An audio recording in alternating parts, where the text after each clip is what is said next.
So obviously the growth of the Football Fun Factory has been extremely quick. So there's been a lot that you've probably had to learn as you've been going. What are the biggest lessons that you've learned so far? So the biggest thing we've had to learn is about franchising, really. We didn't intend at the outset to franchise Football Fun Factory. That wasn't our mission. We weren't trying to create a franchise organisation. Yeah. We just wanted to scale quickly, and that we learnt about franchising, and then in essence we've then had to go on a steep learning curve about how franchising works. Yeah, and obviously franchising, people may already have a kind of understanding of what that is, or an idea of what that entails. But at the Football Fun Factory, it's not quite to the book, how you would say, with franchising. So what differentiates the franchising model with what you do? So I think one of the biggest learnings that we've had, myself and Johnny, in running the Football Fun Factory franchise, has been that there's a lot of industry standards in franchising. There's a lot of ways of doing things. There's a lot of people that will tell you that the industry standard is X and you should be doing it that way. Yeah. And we've always listened to those people because it's respectful to do that, but actually then decided, is that right for our brand and our organisation? And quite often the answer is no.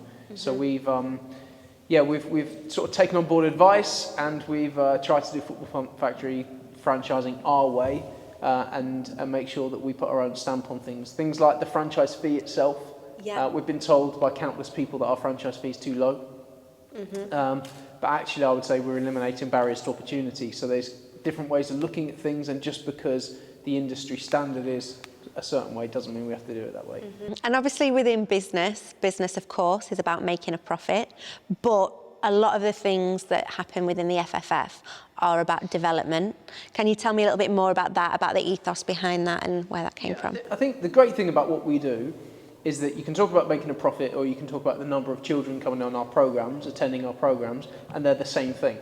So the more children that attend within a community, within a franchise, then the more profitable that business for the franchisee. Yeah. The more franchisees and the more children across the whole of the UK, then the more profitable the Football Fun Factory, and the bigger impact that we have on lots of people's lives. So I think that one of the biggest benefits of our franchise model is that you can choose not to talk about pound notes, and you can talk about smiles on faces, but you're actually talking about the same thing. Yeah, and I think as well, the fact that those things are so closely correlated is that their success is our success, and that not everything within business and in franchising works that way. So what was your thought behind that? Like, there are other businesses that have fixed fees, whether a head coach or a franchisee is doing really well or not, it's the same. Why did you choose to do it differently?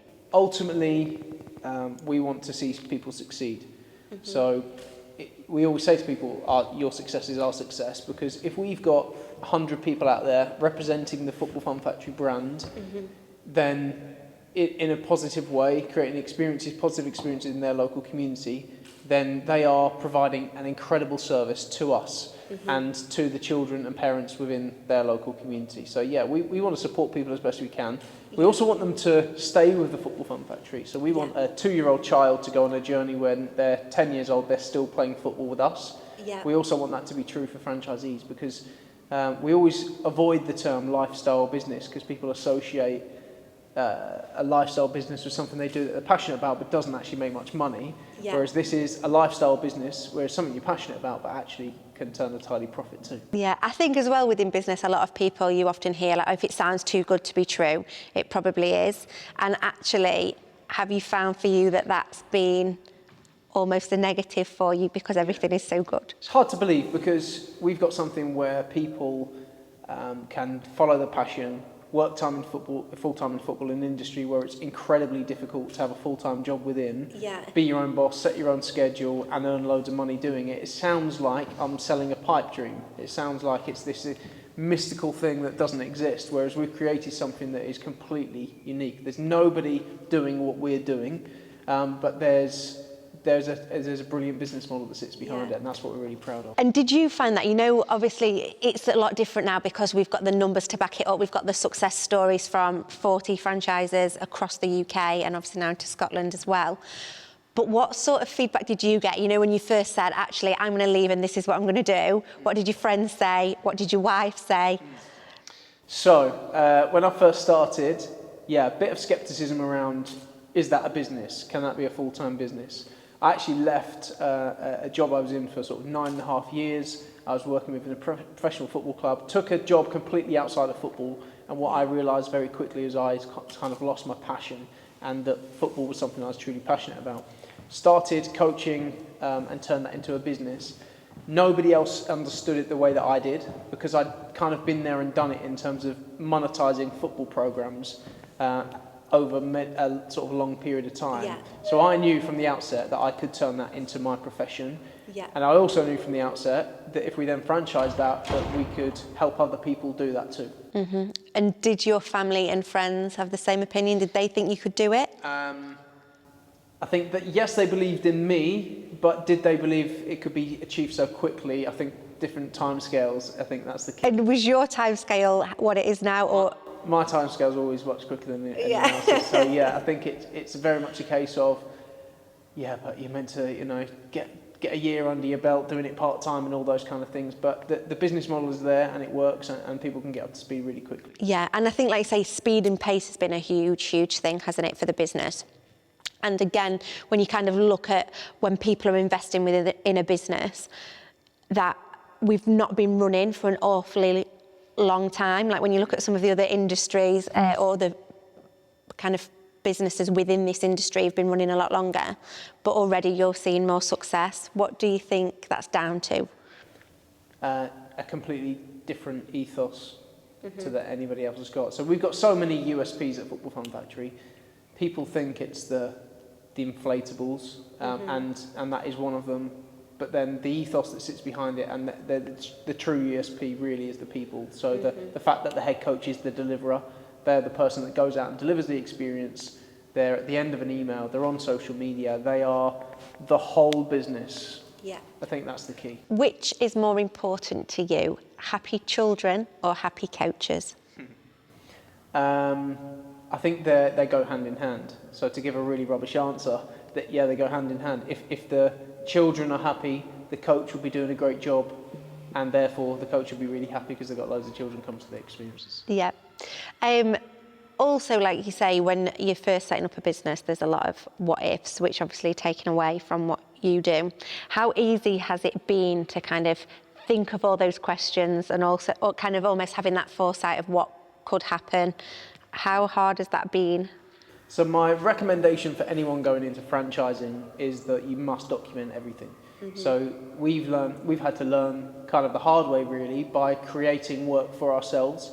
So we've had the same question answered 100 times versus documenting frequently asked questions. Yeah. Or we've had somebody making the same mistake versus creating a how-to guide to give to them to say, here's how to do it, and then that's scalable because everybody can pick up that how-to guide, everybody can undergo that training module, and then everyone can understand how to do it perfectly. Yeah. Something we talk a lot about with our head coaches is work-life balance. How has your work-life balance been since starting the business? If I'm completely honest, I have not to date practiced what I preach in terms of work-life balance. So we set a head coach model where we talk a lot about work-life balance, and we talk a lot about the head coaches having a fantastic life, setting their own schedule, being their own boss and doing that. As a head coach, I did that, and I took a Thursday off and I had a fantastic work-life balance. I need to make it one of my goals to make sure that I'm achieving that as one of the co-founders of this company too, because when you're in business and when you're relentless and driven, it's very easy to fall into a trap where your work-life balance suffers, and you need to be at your best. And I know that I'm at my best when at the times where I do take a break or go on a holiday and come back, that's when you're at your brilliant best. And I think that I can definitely improve in that area, that's for sure. Because I know, like, obviously within business, we talk about it a lot about work-life balance and burnout, but equally, I think there's also, from what you're saying, is that to get anywhere, it is that initially there is that hard work. Like, you are setting up a business, and although we're launching other people's careers, you're still building your business too. Yeah. And like you say, that there are multiple things for you to think about. And kind of do you see those two things as one or differently, like building your business and building other people's business? How do you kind of separate those? So I think that we've built a framework for other people to build their business. So we've now got a plan in place where they can literally follow a process and procedure. But in terms of like what it takes to build a business, I believe that you have to be relentless. You have to be driven. You have to be determined. You have to be willing to put in the hard work. Doesn't mean you need to be hardworking all of the time. You need to work smart too, but you need to pick and choose the times where you need to dig in. So when I was running my first ever school holiday program, where it's 5 back-to-back weeks in the summer, it's really, really hard because you run your camps in the day, you get home, you've got loads of admin stacking up at night, and you've got a relentless schedule, but at the end of that school holiday period, you see the maximum possible results from your business and a huge profit within the organisation.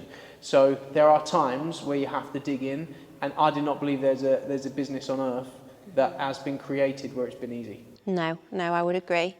In terms of like obviously your skill set and what you do within the organisation, what else do you think you've learned, obviously, by bringing other people on board, and obviously both yourself and Johnny and Luke, kind of how you've lent into other people's skill sets? Yeah, I think any entrepreneur at the start of a business needs to make sure that they can do everything to some level. And I think the best people in business as founders of organisations can put many different hats on, do many different things, and do it to a certain standard. As your business grows, you're going to need to then make sure that you bring people in that are experts in each field. If you really want to be truly world-class, world-leading at anything, you then need to bring in people that can lead on marketing, people who can lead in consultancy, can lead on business development. And even if you're an expert in one of those particular areas, actually, you then need to lead the business. So the more that we can work on the business instead of in the business, that's absolutely key for us. And how has it been for you letting go of that control a little bit? Obviously, when it's the business is your baby, you've grown it, it's been your idea, and then obviously kind of relinquishing some of that control to other people within the business, and even now to the wider kind of head coach network. If someone goes to one session, that is their impression of the Football Fun Factory. How do you manage that? So we need to make sure that we become really comfortable with other people excelling, and that is one big thing about franchising. I couldn't be happier for a franchisee if they make a huge success of their business, and it's the same too of our staff. If they come in and do a brilliant job, when you're employing staff, I believe that you should employ people that can do a job better than you can do it yourself. And if they come in and lead in their area and have expertise and think differently to you, you need to empower them and embrace that as much as possible rather than hold people back. Because ultimately, you may as well not have those people in your organisation. The whole point of bringing people in is to give them the license to go and be the best version of themselves within a framework, within a business, within a culture that you create as a leader. But ultimately, it's up to them to go and lead it in the way that they want to. And lastly, so obviously you've built this business, it's going to continue to grow. At a time when you're no longer doing that or you step away from the business, what is your legacy? What have you left? What would it say on your tombstone? So what have you... I think if in 10 years' time, if you were to almost... 10 years? No, further on than that. Okay, so if I were to look back at the end of my career and say, what have I achieved? I would like to just make mass impact. So I think that whatever you do, you should always look back and think, how many smiles on faces have you created? How much of an impact have you made on how many people's lives? For me, my biggest driver is, can I influence the way that children play football across the UK? Can I influence the way that people think about football? Can I influence other organisations outside of the Football Fun Factory? Everything we do is not necessarily about us. It's actually how we can influence grassroots football. It's how we can influence football that happens in schools. We need to be a leader for change within the industry and not just be different to everybody else, but actually educate people on what our thoughts and philosophy is so that can spill over into what everyone else does too.